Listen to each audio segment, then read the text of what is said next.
வணக்கம். இது கள்ளிப்பாடி சேதுபதியின் குரல். 2026 தேர்தல் களத்தை நோக்கி தமிழகத்தில் இருக்கக்கூடிய ஒவ்வொரு அரசியல் கட்சியுமே தங்களுடைய பயணத்தை மேற்கொண்டிருக்கிறாங்க. அதிலையும் குறிப்பிட்டு சொல்லுவோம் அப்படின்னாக்க, அந்த அரசியல் களத்தினுடைய அடிப்படை என்று நாம் சொல்லுகின்ற தருணத்தை முதல்ல நமக்கு நினைவுக்கு வரக்கூடிய விடயம்தான் கூட்டணி.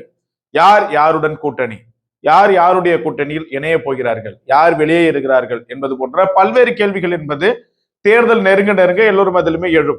தற்போதே இன்னும் ஓராண்டு இருக்கக்கூடிய இந்த சூழலிலேயே கூட்டணியினுடைய அஸ்திவாரத்தை ஒவ்வொரு அரசியல் கட்சியுமே மிகப்பெரிய அளவுல நிர்ணயிக்க இருக்கிறாங்க.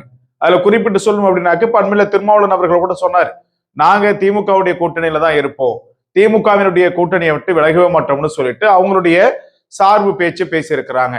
பிற அரசியல் கட்சிகள் எல்லாமே சில அரசியல் கட்சிகள்கிட்ட கூட்டணி குறித்த பேச்சுவார்த்தையை தொடங்கி இருக்கிறதுமே தகவல் வந்திருக்கிறது. குறிப்பிட்டு சொல்லணும்னா, திமுகவினுடைய கூட்டணியில பெருமளவுல மாற்றம் இருக்காதுன்னு சொல்றாங்க அரசியல் வல்லுநர்கள் மற்றும் விமர்சகர்கள். ஆனால் எதிரே இருக்கக்கூடிய அரசியல் கட்சியினுடைய கூட்டணி என்பதுதான் மிக முக்கியத்துவம் வாய்ந்ததா இருக்கிறது. இந்த தருணத்துலதான் ஒரு மிக முக்கியமான தகவல் என்பது வெளிவந்திருக்கிறது. என்னன்னா, டெல்லியினுடைய பாஜக வட்டாரம் தமிழகத்துல ஒரு மிக முக்கியமான கூட்டணிய, ஒரு அதிரடியான கூட்டணியை உருவாக்கணும் அப்படிங்கிறதுல மிகப்பெரிய அளவுல திட்டமிட்டு இருக்கிறாங்களாம். அதுல முன்னதாகவே இருந்தது போலதான் 2021 பாஜக, பாமக, அதிமுக இன்னும் இதர பிற சில கட்சிகள் எல்லாமே ஒன்றிணைத்தே ஆக வேண்டும்னு சொல்லிட்டு அதிமுகவினுடைய முக்கிய தலைவர்கள்ட்ட டெல்லியில இருக்கக்கூடிய பாஜகவினுடைய முக்கிய பிரமுகர்கள் எல்லாமே பேசியிருக்கிறாங்களாம். இந்த சூழல்ல தான் இப்ப அதிமுகவுல ஒரு இஷ்யூ அப்படிங்கிறது, ஒரு பிரச்சனை அப்படிங்கிறது போயிட்டு இருக்குது. செங்கோட்டையன் விசஸ் எடப்பாடி அப்படிங்கிறது.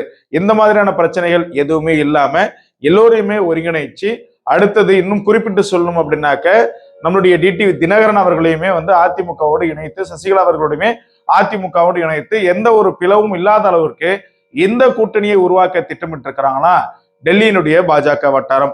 அதிமுகவினுடைய உட்கட்சி பிரமுகர்களுமே சொல்றது என்ன அப்படின்னாக்க, திமுகவை வீழ்த்த வேண்டும் அப்படிங்கறதான் எல்லோரினுடைய எண்ணமா இருக்குது. திமுகவை வீழ்த்தணும் அப்படின்னாக்க அதிமுக தனியா போராடினால் நிச்சயமாக வீழ்த்த முடியாது, திமுக தான் வெற்றி பெறும், அதுல எந்த மாற்று கருத்துமே கிடையாது. அப்படி இருக்கக்கூடிய சூழல்ல பாமக, பாஜக, அதிமுக இன்னும் இதர பிற கட்சிகளை ஒன்றிணைத்து நாம் தேர்தல் களத்துல போட்டிட்டால் மட்டும்தான் திமுகவினுடைய கூட்டணிக்கு டஃப் கொடுக்க முடியும்னு சொல்லிட்டு எடப்பாடி பழனிசாமி அவர்கள்ட்ட அதிமுகவினுடைய உட்கட்சி பிரமுகர்களுமே சொல்லி இருக்கிறாங்களா. பாமகவினுடைய வட்டாரமே என்ன சொல்றாங்க அப்படின்னாக்க, எல்லோருக்குமே திமுகவை வீழ்த்த வேண்டும் அப்படிங்கிறதுல உறுதியா இருக்கிறோன்ற பட்சத்துல நாம ஒரு மாற்று கூட்டணியை இந்த முறை உருவாக்கலாம், ஒரு நல்ல கூட்டணியை உருவாக்கலாம், திமுகவை வீழ்த்த வேண்டும் அப்படிங்கிறது தான் எண்ணம் அப்படின்றதுனால நாம் அவர்களோடு, அதாவது திமுகவை வீழ்த்தும் எண்ணமுடைய மற்றவர்களோடு ஒன்றிணைந்து இந்த தேர்தல் களத்தை சந்திக்கலாம்ன்ற தகவலுமே வந்திருக்குது. இன்னொரு தகவல் என்ன அப்படின்னாக்க, பாமகவினுடைய தலைவர் திரு அன்புமணி ராமதாஸ் அவர்களுக்கு ராஜ்யசபா எம்பி கொடுக்கக்கூடிய ஒரு முடிவையுமே அதிமுக எடுத்திருப்பதாக உறுதியான தகவல் கிடையாது, ஒரு தகவல் என்பது வெளிவந்திருக்கிறது.